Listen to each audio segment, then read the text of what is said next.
일요일 5월 2일이면 더불어민주당을 이끌어갈 새로운 당대표가 결정이 됩니다. 저희 시사본부에서 당대표 경선에 도전을 하는 후보 한 분씩 만나보고 있는데요. 오늘은 더불어민주당의 우원식 의원을 만나겠습니다. 안녕하십니까? 네, 안녕하세요. 우원식입니다. 네, 아이고 인터뷰를 많이 하셨든지 아니면 네, 목소리가 괜찮습니다. 괜찮으세요? 예, 알겠습니다. 먼저 간단하게 출마 각오부터 좀 말씀 듣겠습니다. 네, 제가 이번 전당대회에서 무너진 국민의 신뢰를 회복하고 그리고 대선 승리, 정권 재창출의 교두보를 마련해야 됩니다. 지난번 1년 전에 우리가 대승한 총선과 또 이번에 패배한 보궐선거 사이에 민심에 큰 변화가 있었는데 그 사이에 국민들의 삶이 굉장히 어려워진 거죠.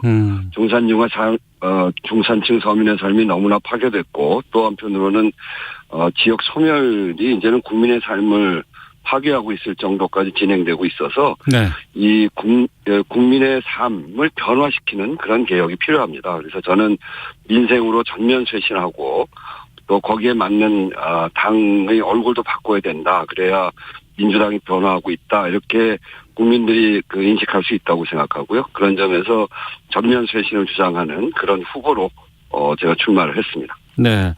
출마 선언 장소로 청계광장을 선택하셨는데 특별한 이유가 있습니까?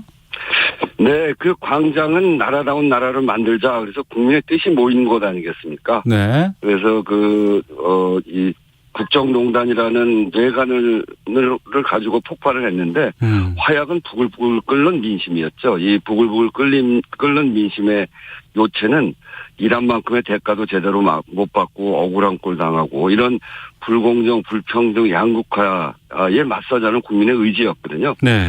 그래서 저는 여기서 출마 선언한 것은 민주당이 그 원래 있었던 자리, 민심의 자리로 돌아가서 국민 속으로 다시 들어가겠다라고 하는 그런 의지를 담아서 국민께 말씀을 드려야 되겠다 이렇게 생각을 해서 청계광장을 택했습니다.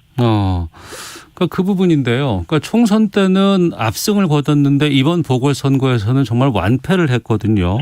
네. 내년엔 또 대선이 있습니다. 민심 되돌리기 위한 우원식 표 해법은 무엇인지요? 그 묘수가 필요한 것은 아니고요. 예. 그 아픈 곳이 몸의 중심이잖아요.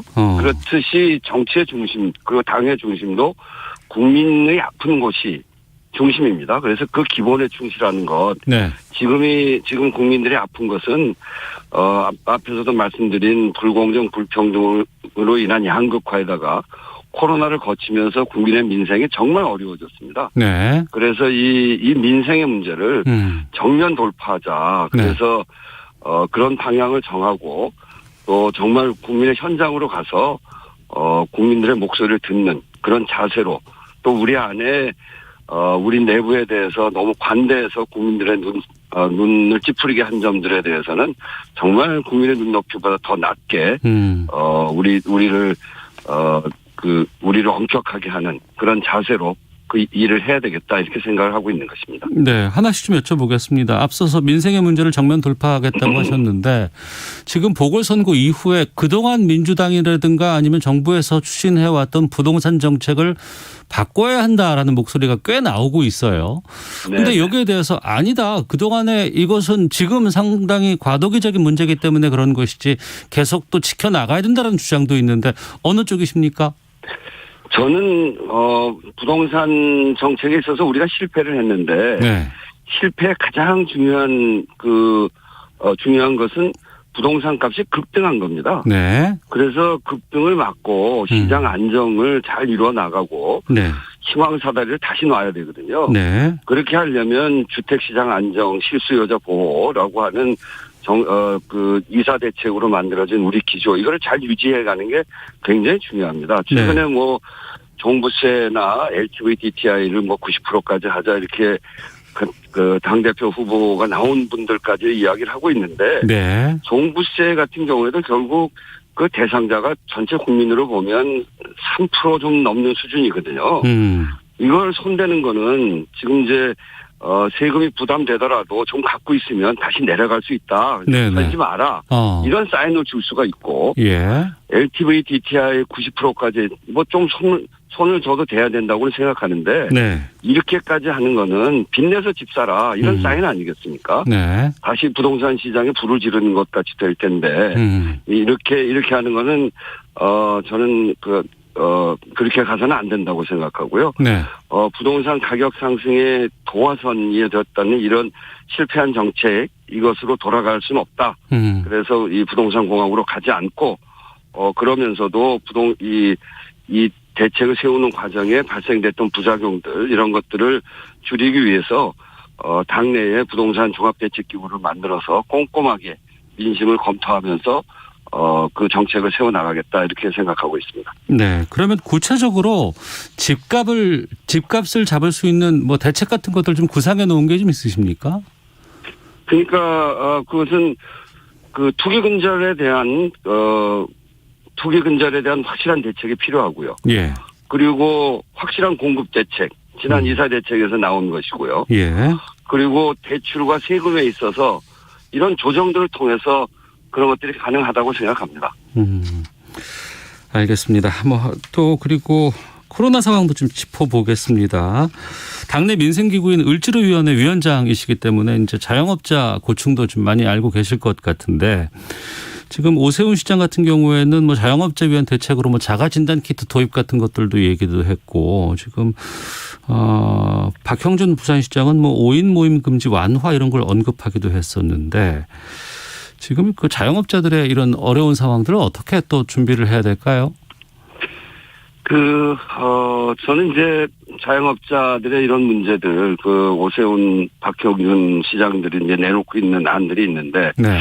그거는 정말 저는 좀 문제가 있을 수 있다 이렇게 생각합니다. 특히 오세훈 시장의 자가진단 키트, 이걸 만능처럼 이야기하는데, 자가진단 키트가 그 정확성이 떨어지거든요. 네. 그래서 무증상 감염자를 놓치는 부작용을 초래할 수가 있습니다. 그래서 상생 방역이라고 하는 것은 이름만 좀 그럴싸한 건데 이거는 그렇게 가기에는 좀 위험하다 이렇게 생각하고요.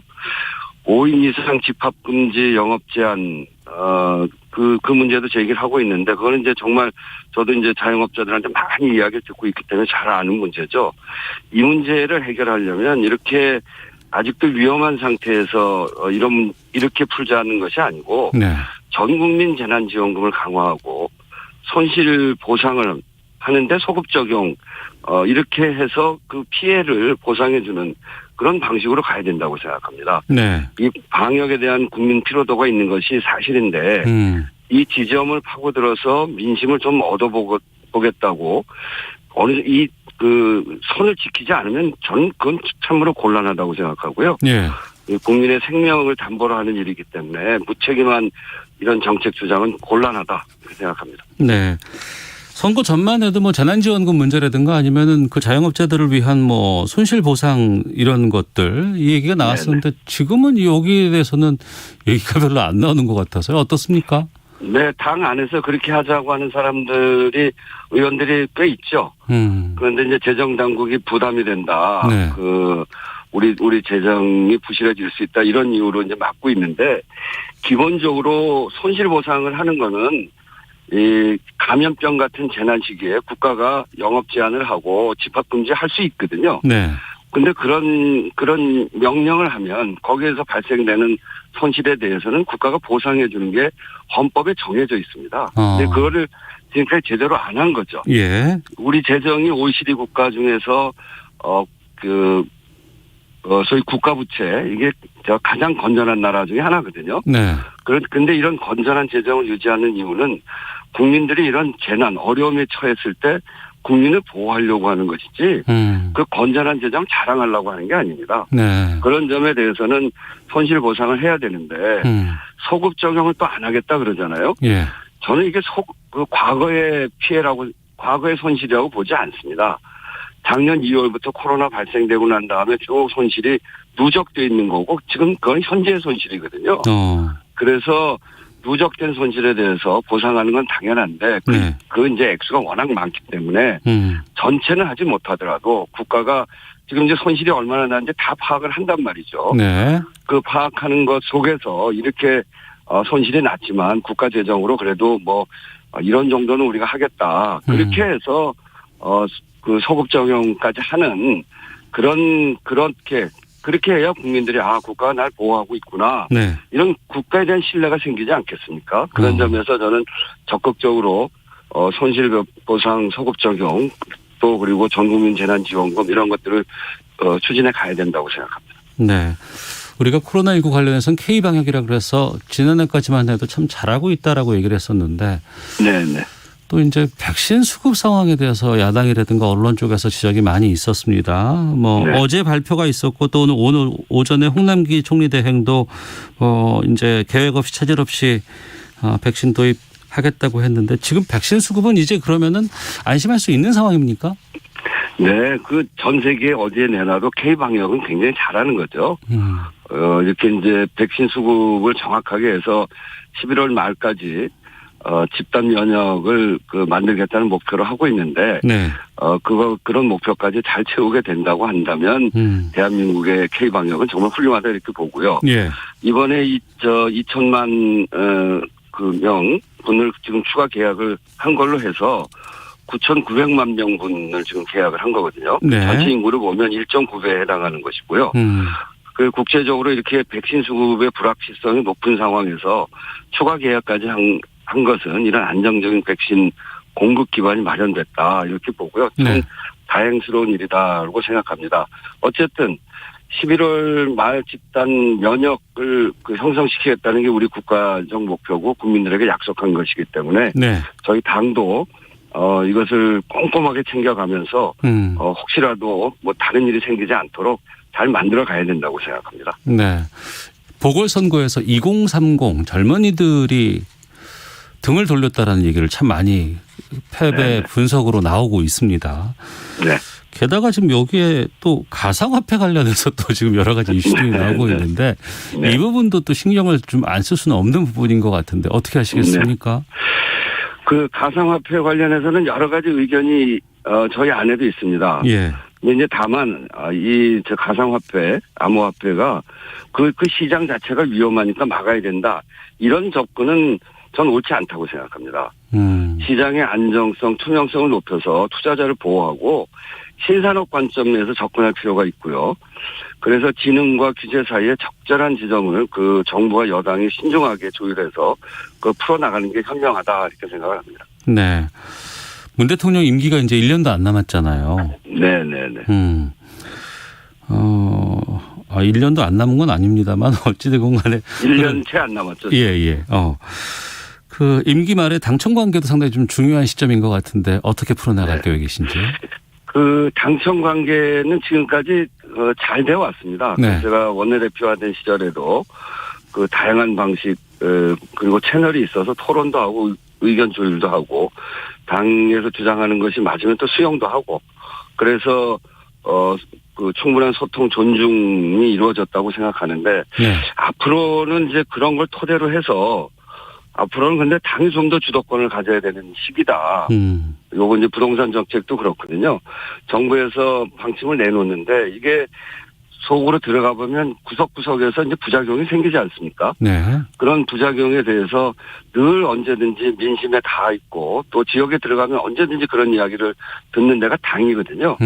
또 그리고 그것이 잘못되면 선거를 통해서 책임을 크게 묻게 되는 그렇게 되는 거기 때문에 당이 지금부터는 당이 주도권을 좀 더 갖는 그런 당청 관계가 돼야 된다 이렇게 생각을 합니다. 네.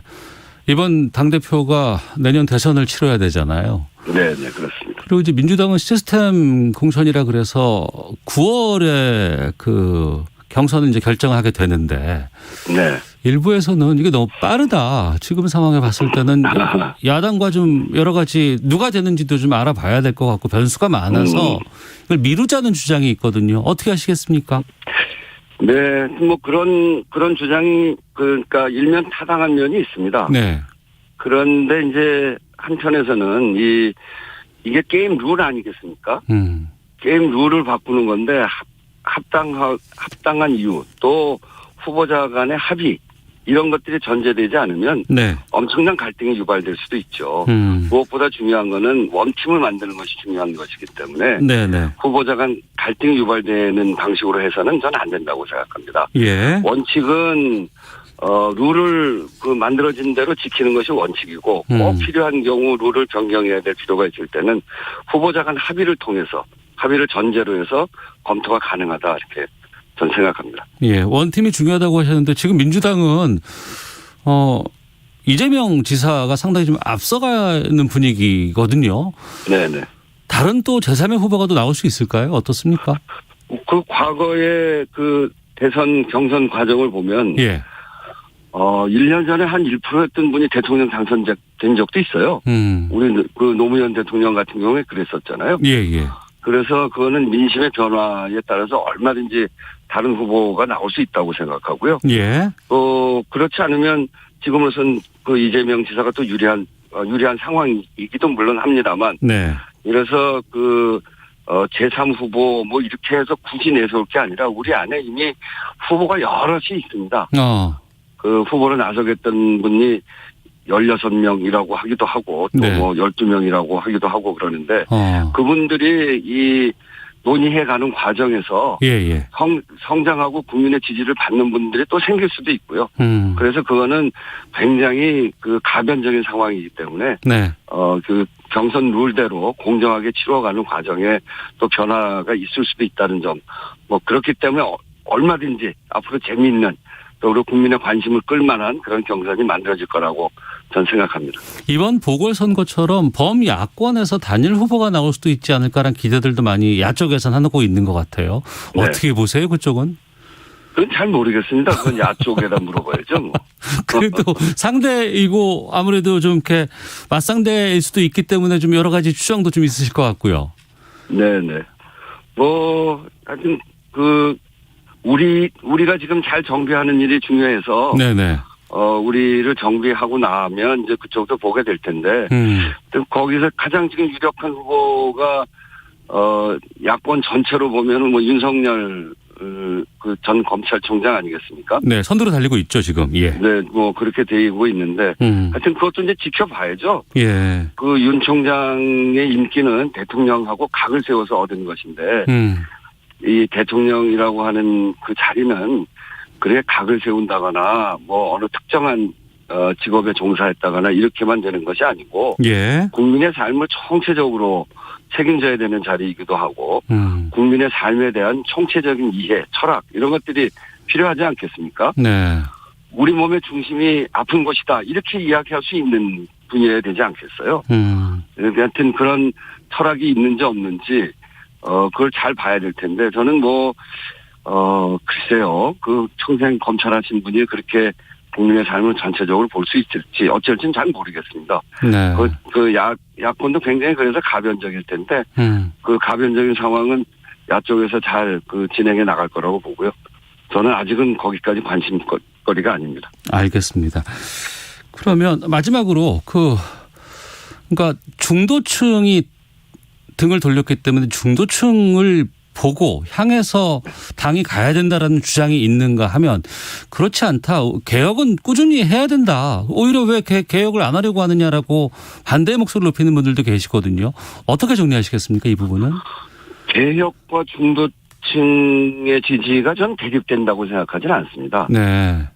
이를테면 검찰개혁의 경우에도 국민 전체가 한 70% 지지를 했거든요. 네. 그런데 이제 그 과정이 아주 소란스러웠고 또 성과도 잘 못 되고 그래서 그 중도층의 문제 제기 우리 지지자를 비롯해서 국민들의 문제 제기는 소리만 요란하고 성과도 못 내냐 네. 무능한 거 아니냐 이 지점이죠. 예. 그런데 이걸 유능하게 하고 소리 내지 않고 네. 필요한 일 하고 거기에다가 이 국민들의 삶의 문제가 이제 매우 심각해진 거 아니겠습니까? 네. 이 원래 양극화 문제가 심각했는데 거기에 코로나 위기까지 겹쳐서 국민들의 민생이 매우 어려워졌죠. 그리고 이 국가의 그 불균형 발전, 수도권 비대화가 너무 심각해져서 수도권도 어렵고 지방은 소멸 위기에 들어 있어서 인구가 줄어들기까지 하는 그런 상황이니까요. 네. 이런 국민의 삶을 변화시키는 개혁, 그거를 지금은 정말 우리 당의 중심에다 놔야 된다. 부차적인 문제가 아니라 예. 중심이다. 지금까지 우리 당의 중심은 민주화 평화였다면 그것은 그것대로 끌고 나가되 국민의 삶을 개혁시키는 변화, 민생 이것을 우리의 중심으로 놓고 그리고 풀어나가면 저는 국민의 지지를 다시 받을 수 있다. 네. 180석이라고 하는 국회 의석을 갖고 있기 때문에 그 의석을 가지고 정말 국민의 아픔을 잘 고쳐나가는 그런 그런 개혁들 네. 그것을 저희들의 중심에다 놓고 가겠다 이렇게 생각합니다. 알겠습니다. 여기까지 말씀 듣겠습니다. 고맙습니다. 네, 감사합니다. 네, 지금까지 민주당 당대표 경선에 나선 우원식 의원과 함께했습니다. 이 시각 교통 상황 듣고 오겠습니다. 교통정보센터의 정현정 리포터입니다. 네, 고속도로와 서울 시내 모두 사고 소식이 많은데요. 전좌